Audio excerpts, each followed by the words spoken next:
Hello, everyone. Jeff Murrin. I'm wanting to talk to you for a moment about the things they carried by Tim O'Brien, specifically the third chapter, which is titled Spin.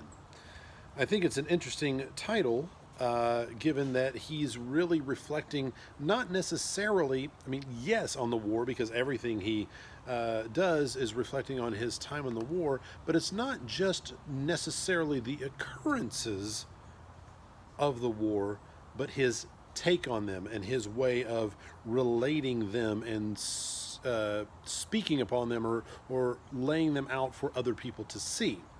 I think it's interesting, too, this title of this particular chapter is Spin, because when I see this, I think about, okay, how am I, if I'm telling a story, depending on my audience or depending on the subject matter, how am I going to tell that story to where it gets the reaction that I feel it needs?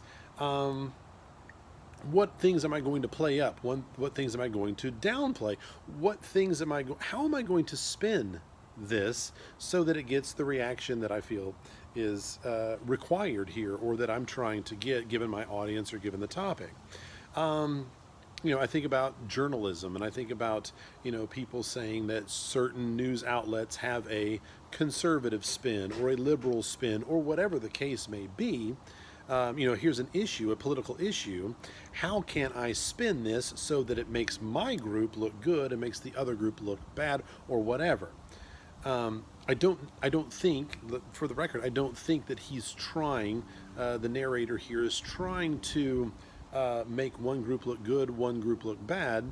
I think he's trying to present stories as they are, but that's a delicate thing to do given the topics, given the circumstance and what it is that he's writing about.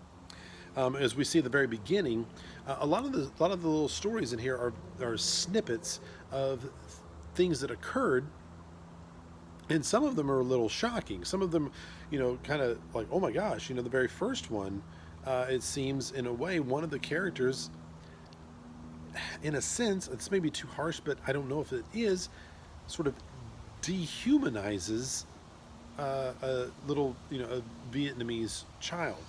And it seems rather harsh. But we have this reflection, this metacognitive practice where the narrator is thinking about his storytelling. He's thinking about the way he thinks on these particular topics. And there's one particular paragraph that I think is really interesting, and it's really interesting how this all sort of twists and works together. And it's, keep in mind, it's called Spin, and keep in mind some of the images or the symbols that he uses here, and the circular reasoning that this particular paragraph brings to light. Okay, it says, I feel guilty sometimes.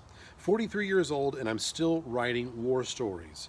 My daughter Kathleen tells me it's an obsession, that I should write about a little girl who finds $1 million and spends it all on a Shetland pony. In a way, I guess she's right. I should forget it. But the thing about remembering is that you don't forget. You take your material where you find it, which is in your life, at the intersection of past and present. The memory traffic feeds into a rotary up on your head, where it goes in circles for a while. Then pretty soon, imagination flows in, and the traffic merges and shoots off down 1,000 different streets. As a writer, all you can do is pick a street and go for the ride, putting things down as they come at you. That's the real obsession, all these stories. All right, so this chapter is titled Spin. And he starts off saying, I feel guilty sometimes. My daughter says I'm obsessed. And then he ends saying, that's the obsession, these stories. He's got the idea of, a rotary, these things that, rotate within his mind. So all this circular idea of like, I'm obsessed about this, and it's because of this that I'm obsessed. And it's very interesting that, you can see he's never, ever not going to be involved in the process of considering these stories and putting them down. And I think that's probably the most important bit for you to take from this. Um, you know, the very end of the chapter is like this: 43 years old. Interesting. That's very similar, exactly the way the other paragraph began. 43 years old, and the war occurred half a lifetime ago, and yet the remembering makes it now. And sometimes remembering will lead to a story, which makes it forever. That's what stories are for. Stories are for joining the past to the future. Stories are for eternity. Eternity, no beginning, no end. Spin, rotary, all of it's there.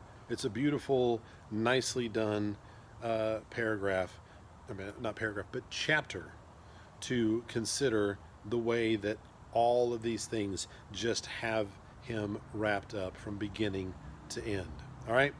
Thank you for listening, and happy reading, everyone.